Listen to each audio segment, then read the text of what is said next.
You will have opportunities to ask questions in the presentation. We have sections for questions, and you'll be asked to raise your hand and we'll identify you and unmute you so that you can ask your question.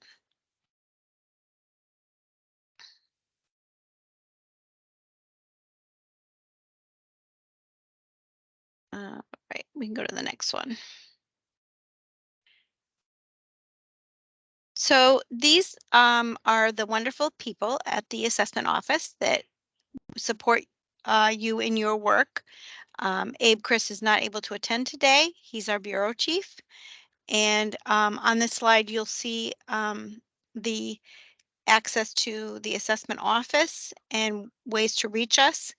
Christy is here and she handles all the appeals and works with me closely on lost links and our EL concerns. Jeff Gregg is here and he is our science consultant, and Deirdre Ducharme and myself work through special populations. Our colleagues from Cambium, Jen Cho, Marie Metzamucci, and Christine June also support us in our work. I don't know if they're on the call today. Next slide, please. So just to recap, in case you're new to our office hours, the office hours are available every Thursday through June at 3 p.m. We provide information that we think is relevant to you at the time based on the calls and emails we're getting. And we invite previously sent information to all district administrators, and you can forward these invites to all your relevant staff. But again, these office hours are optional.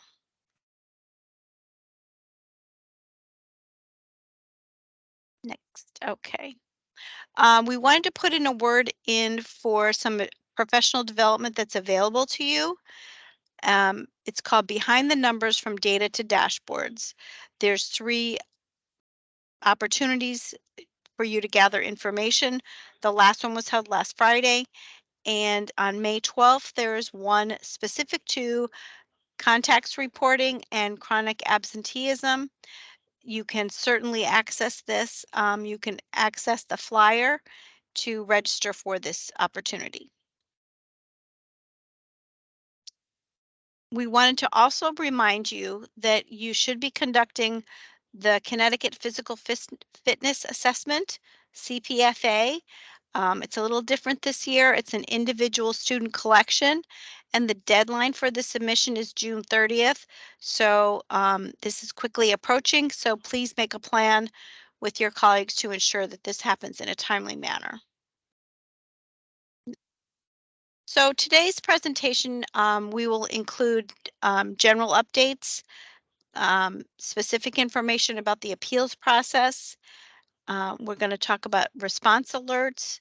We're going to touch on CT SEDS and TIDE and additional preparation and test setting reminders, specifics about the NGSS assessment access, and touch on the alternate assessment system. We wanted to remind you that all of these office hours are recorded and provided to you in the student assessment main page under student assessment office hours. And this page itself is hyperlinked when you actually access the recording of this session. Um, the information that we provide to you is available to you on the Connecticut Comprehensive Assessment Program portal. This is available to support you, particularly if you have questions. You can go under the resources area and access through the search window documents and materials that we provide. And the paper TAMs or test administration manual or test coordinator manuals were delivered in late January. If for some reason your district needs additional copies, please contact Cambium at the help desk number here. And again, a reminder that the testing window closes June 2nd.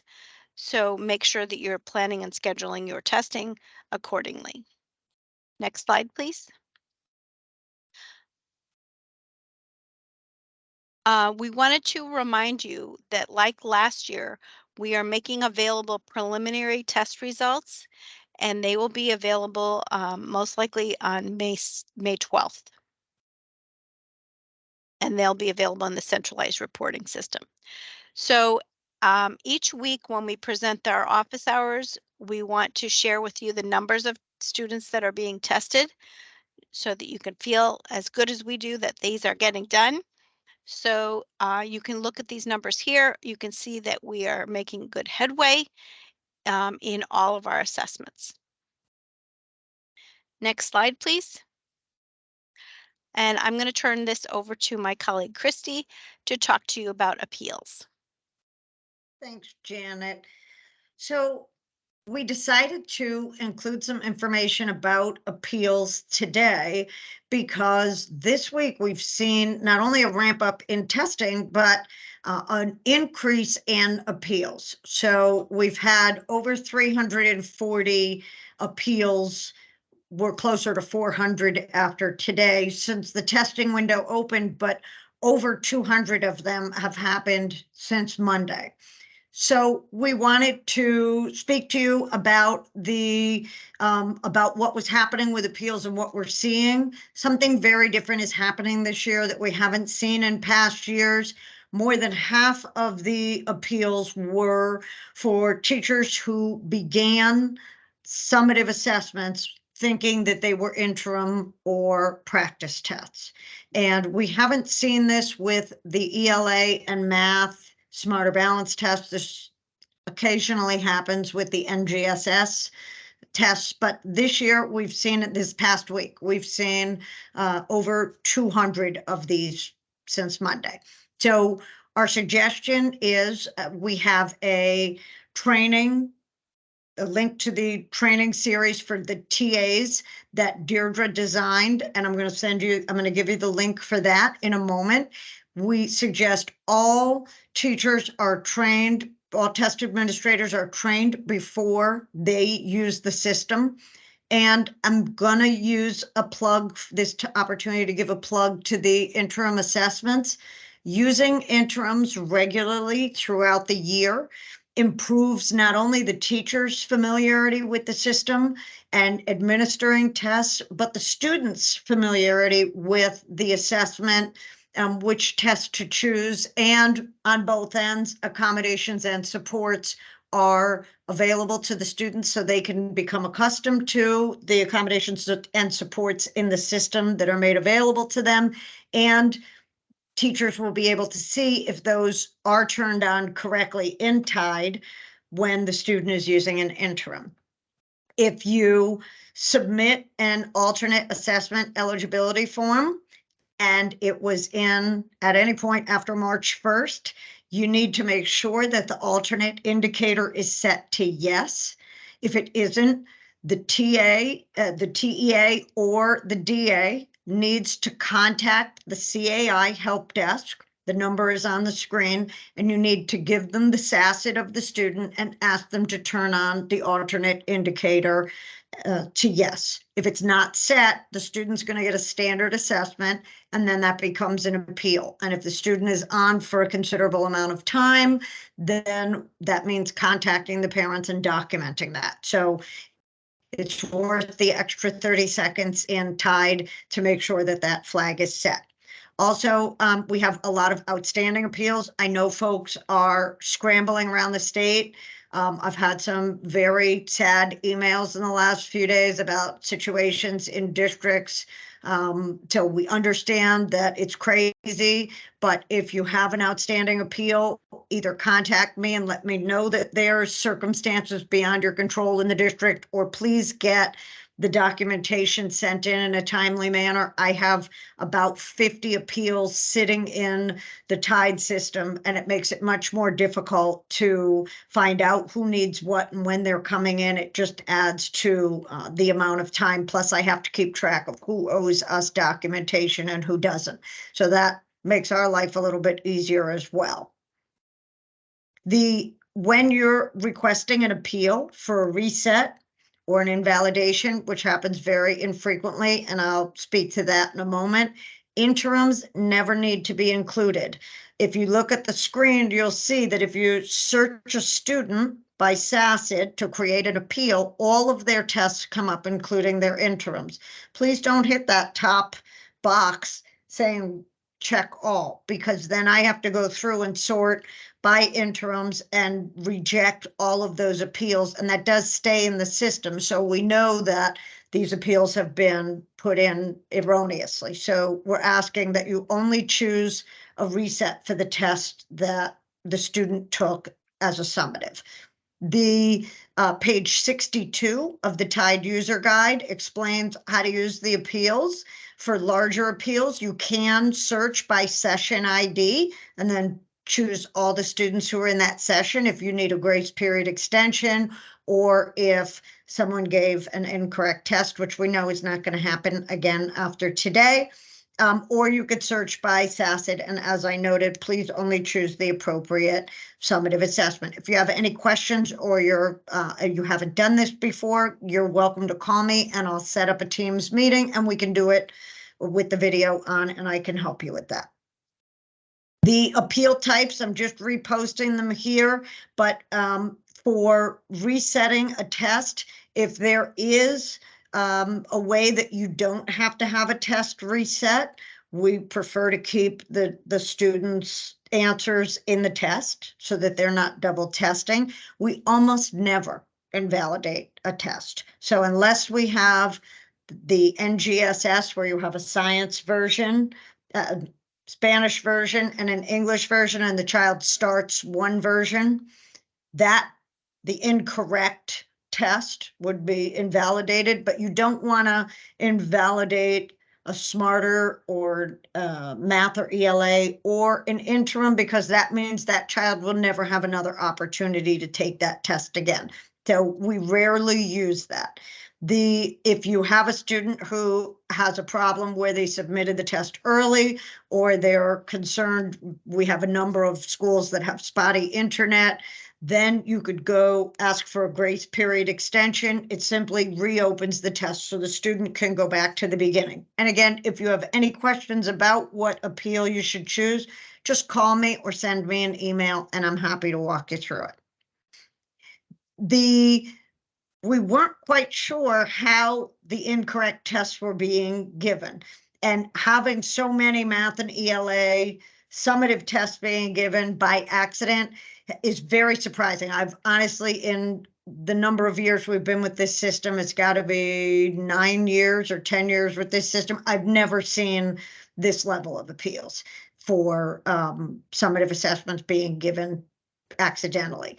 So we're going to just give you a quick preview of what the teachers are seeing, but it really is about active proctoring on the part of the test administrator. I know as district administrators, you're asking people to train and they're telling you that they've done it, but it's very clear if you're looking at the screen that summative assessments are blue for Smarter Balance and the interims are green. So we could do it by color. There's not only this particular screen where it's very clearly laid out what they are, but then there's actually an attestation of, yes, I did my training. Yes, I have the Smarter Balance Summative Test Administration Manual. So teachers are also clicking on this. We know there's a lot of verbiage. Perhaps they're just clicking through. But this is saying, yes, I did my summative training, and then they're giving this as an interim. And if that should happen and a student needs to retest for any reason, then contact me first and I'll let you know. Once you put in the appeal with a description, I will let you know that if a student needs to retest because of an administrative error, then we ask for documentation so that there isn't a problem that we've had students testing more than once. And we do leave it up to the parent or guardian that if a student is given a test in error, no, they took the wrong test, or they were not given their accommodations, then that parent has the right to have the test reset and not have their child retest, which means that falls on the district for participation because it will show as a non-participant, or the parent, in the case of an accommodation, could ask that the child simply continue their test without the accommodation, and they don't have to go back and retest. So there are options, and we do ask that you reach out to the parent because we've had a number of parents denying the request to retest. And just so that everyone's aware, when you're in the test administration system, what the teachers are seeing is you'll see that the Smarter Balance summative is blue, and there's even a little key, and it says ELA summative or math summative. And then the Smarter Balance interims are a different color, and they clearly say IAB or ICA. So please just remind teachers, because this is an incredible amount of extra testing for students, extra work for districts, and it really does interfere with the safety, the security of our assessment if kids are taking it and being given new tests. That is a security issue as well. So we ask that you remind teachers. You could certainly share this with them. And we also have the testing administrator training that Deirdre developed that can be used. And our suggestion at this point is if you have a teacher that has a larger group of irregularities, that you ask this teacher to resit through this test administrator training. It's imperative that we do this in a standardized way for all of our kids. The other thing I'd like to just make people aware of, a lot of districts have already received these over the years. I just want people to know that our system now has this incredible tool to go through a student's test as it is submitted, and that's an interim or a summative assessment. And as soon as it's either expired or submitted by the student, the system looks for certain words that could be problematic. So we're looking for kill, die, suicide, gun, murder, hate, whatever. And those responses are flagged by CAI or MI when they're doing the hand scoring, and those are sent directly to us. And once those go through the system, sometimes it takes a day or two, depending on when the student handed it in, because some of those are open-ended items. Then we send a letter to the DA. We are only doing this to support the districts. We're just trying to make you aware. Sometimes kids will put things about bullying or home issues in a test item note or even in a test item response. And so all we're asking from the district administrator is that you use your own professional judgment on what to do next. You know the children, we don't. So some of them are really harmless, but that's for you to decide because you're closest to the children. We simply ask that you respond to the email and say, yes, I got it. And that's it. And if you need more support, we're happy to work with you, but you shouldn't be surprised if you get these. We're getting a lot of responses from kids. And I believe Deirdre is going to take this. Great. Thanks, Christy. Good afternoon, everyone. Thanks again for joining us. We really appreciate your partnership and the very fact that many of you return to our office hours week after week. We appreciate your commitment to the testing program and hope that the information that we provide during these sessions is useful. And because of many of our seasoned and committed district administrators, our office has received some good feedback as far as maybe some of the missing gaps when it comes to disseminating certain information. So we hope that you find some additional clarity during this particular office hours. And the CT SED system, which is the new state online IEP 504 system does, because it's a new program, it is raising a lot of questions locally, not only with our special ed staff, but certainly with you as district administrators. You're trying to gear up for testing, and you might have questions as to why you're finding certain accommodations in Tide that doesn't make sense, or maybe there are accommodations you expect to see in Tide, but yet, based on a finalized IEP or 504 plan, but yet you're not seeing those test settings activated in Tide. So this particular slide conveys some new information, and I'd like to just start off as a reminder, and I'm hoping that you can share this with your constituents, especially the folks that are making PPT decisions and working with maybe upcoming IEP 504 plans in the new CT SED system. So just as a reminder that with CT SEDS, there is a one-way import that occurs nightly between the implemented active IEP 504 plans and CT SEDS. And what the takeaway is that this import is additive only. And we know that there may be some cleanup on the back end that either you or designated staff may need to do in Tide.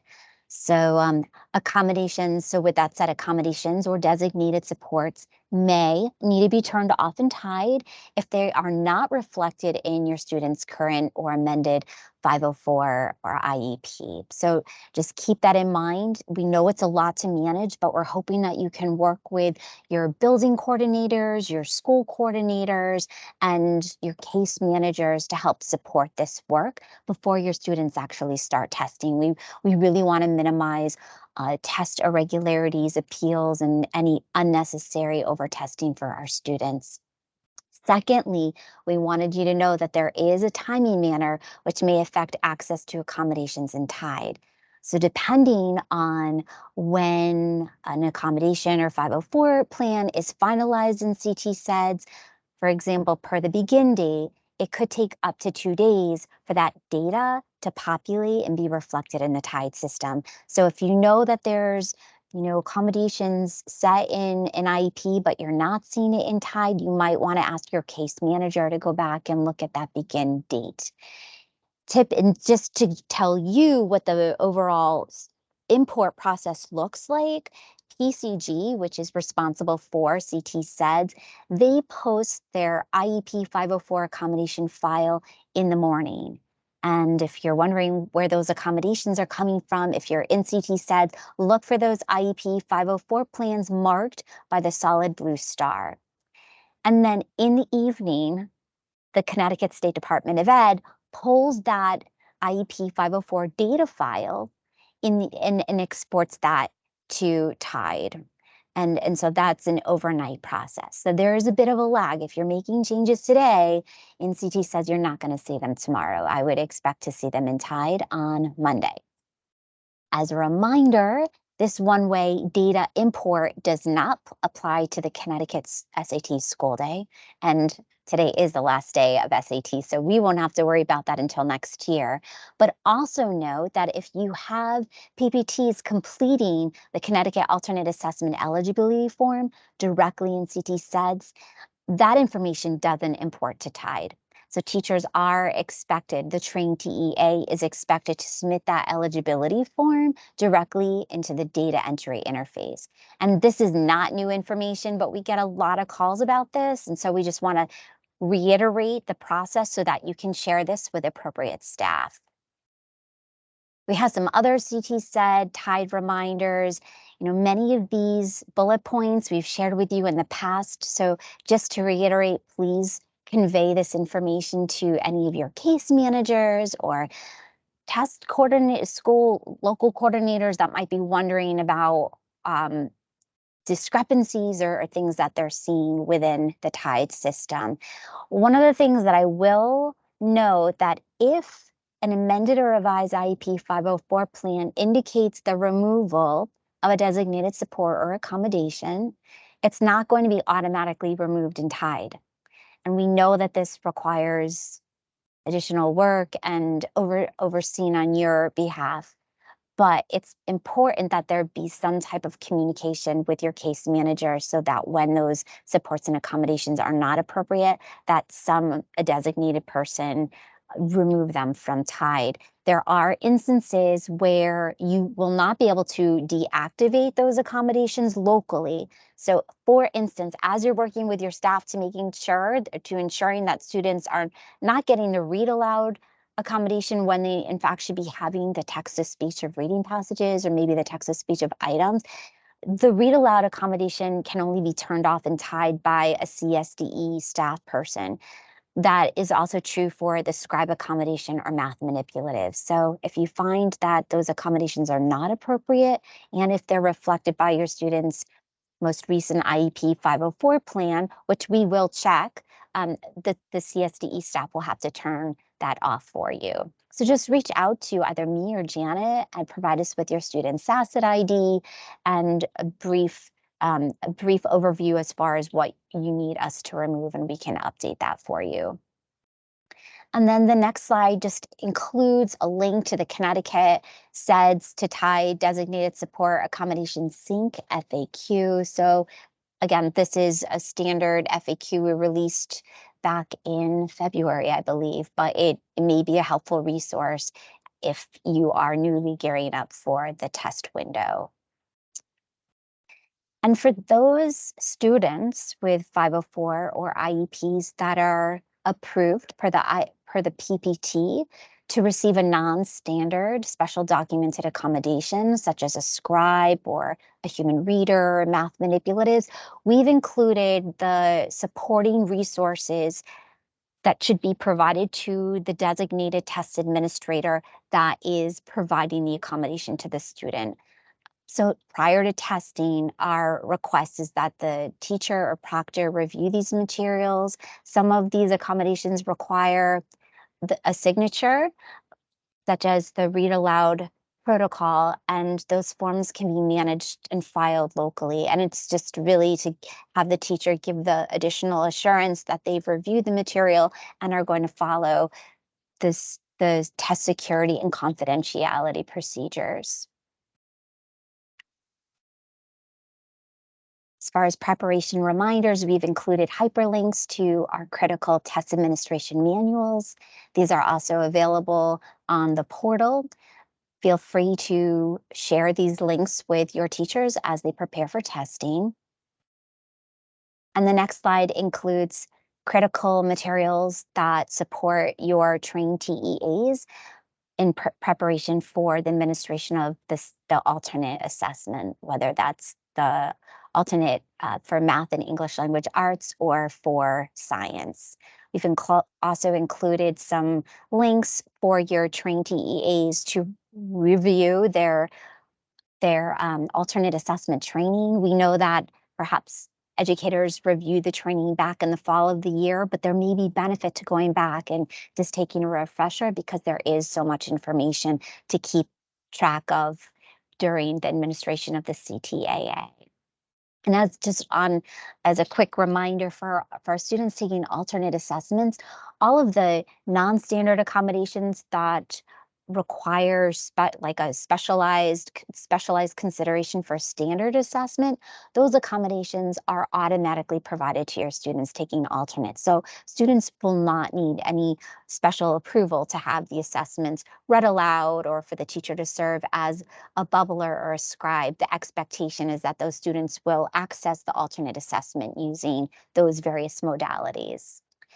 This particular slide is not new to our office hours, but please share it with your teachers and your constituents. It just gives some really good pointers about how to prepare the test room, and as a reminder to be vigilant about active proctoring.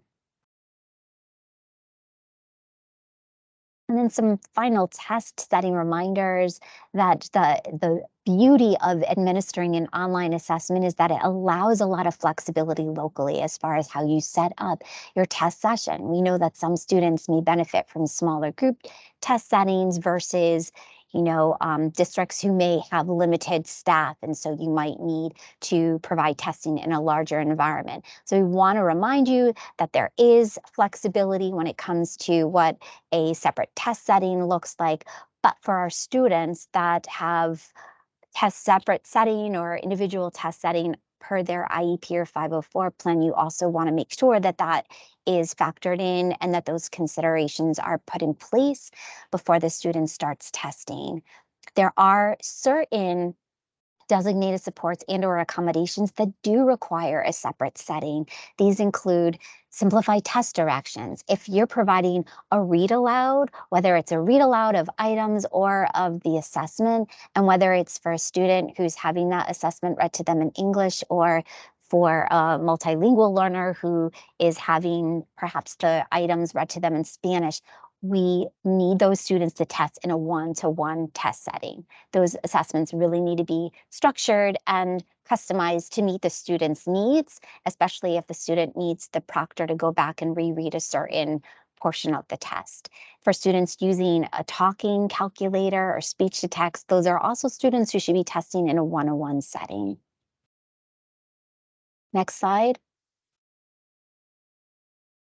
For students using the embedded text-to-speech, we remind you that they should be provided with a headset unless they're testing in a one-on-one setting. And then the provision of a human reader, math manipulatives, those special documented accommodations are always provided in a one-on-one setting. Are there any questions? If you have a question, you can raise your hand and Christy will unmute you.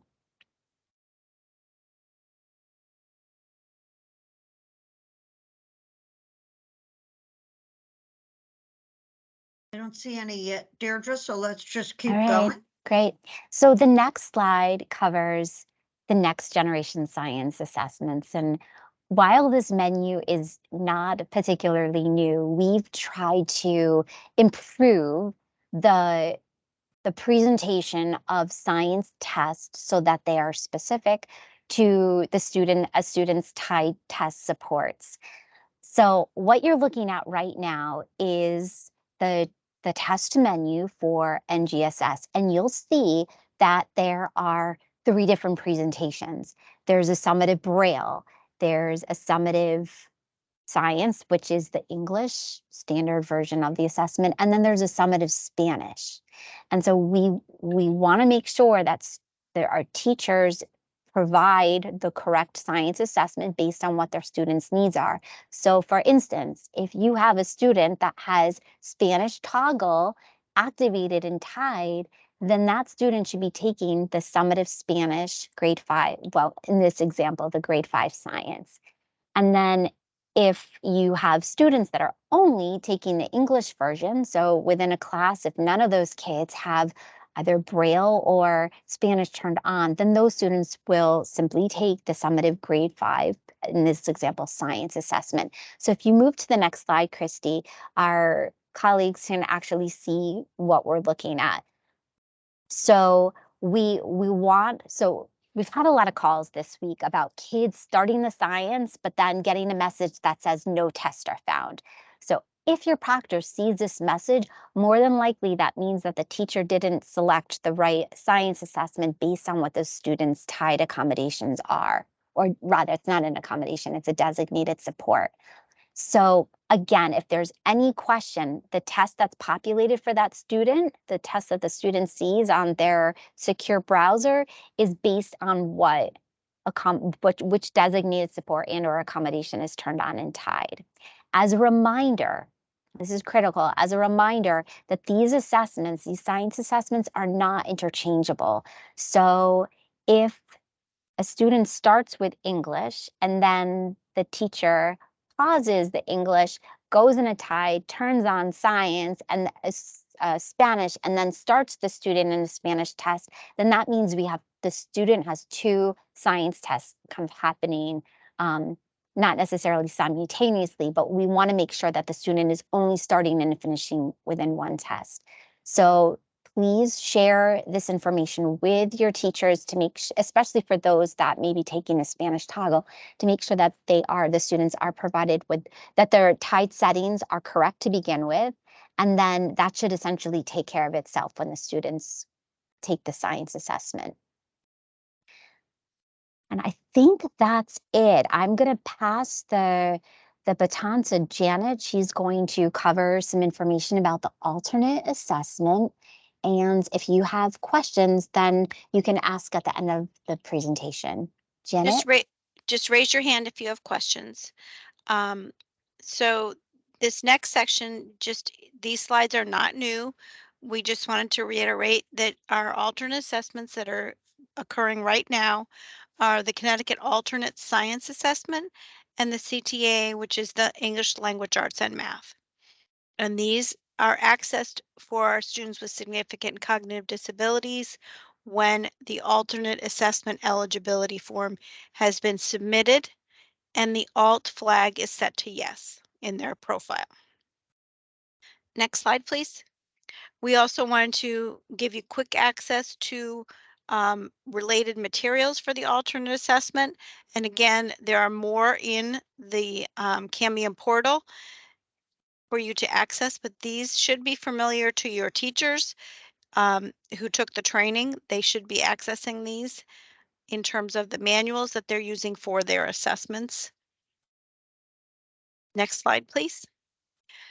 We sometimes hear reasons that the student is assigned the alternate assessment, but the teacher can't access it. So we created this slide to talk to you about specific reasons why an alternate assessment may not be available for a student and only the standard is showing up. And the first, of course, is the alternate assessment eligibility form must have been submitted by March 1st. If it is not submitted by March 1st, then it's imperative that the DA or the TEA contact the Cambium Help Desk to request that the alt indicator be set to yes. Each student must have an alt indicator set to yes in order to make the alternate assessment test available. Again, the test administrator must be trained in the alternate assessment system in order to administer the test. That shows up as a designation as ALT in that teacher's profile. And does the alt administrator have the user role of TEA in TIDE? You may remember that the TEA user role is essentially the same accessibilities as the TE or teacher role, plus the ability to enter the alternate assessment eligibility form and administer the alternate assessments. We want to make sure we get calls that sometimes the teachers are going to the data entry interface thinking that's where they need to access the alternate assessment, and that's not the case. Just like our standard assessments, the teacher needs to go to the test administration card on the portal or in the student secure browser. Does the student have access to the student interface? Again, we want to make sure that secure browser is updated and current. And the last one is a little nuanced. A teacher may not, if all these above things are in place and the teacher still doesn't have access to a test for the student, it may be because that student is an English learner or multilingual learner who was provided the early stopping rule in terms of the KELP test. So if a student was approved for the early stopping rule, then that applies to the KELP test, the CTAA, and the CTAS. So the student would not be testing at all in those tests if they were approved for an early stopping rule. And this can be viewed by the DA in the test monitoring system. And they would see a code of 102. Actually, that's not correct. I don't think it's the test monitoring. It is I'm sorry, I don't have it at the tip of my tongue. It is in the test status code report. Sorry. So as a DA, you can look in the test status code report to see if a student was approved for the early stopping rule. And if you have a question about that, you can certainly call us too. Next slide, please. As Deirdre mentioned, in terms of the alternate, there are materials that the test administrator needs to access. So for the CTAA, there is a script that the teacher must use to administer the CTAA. These are available to trained TEAs in the secure inbox. One way to get them is in the secure inbox. You can also access them on the secure materials tab in the preparing for testing area. And this is the script that in our grade and subject specific that the teacher would download. And additionally, there are PDFs located here as well. So if for some reason the student needs to be tested with a paper form, the teacher can download it here and enter the information for the student into the secure browser. I think that's the last one. Yes. Are there any questions?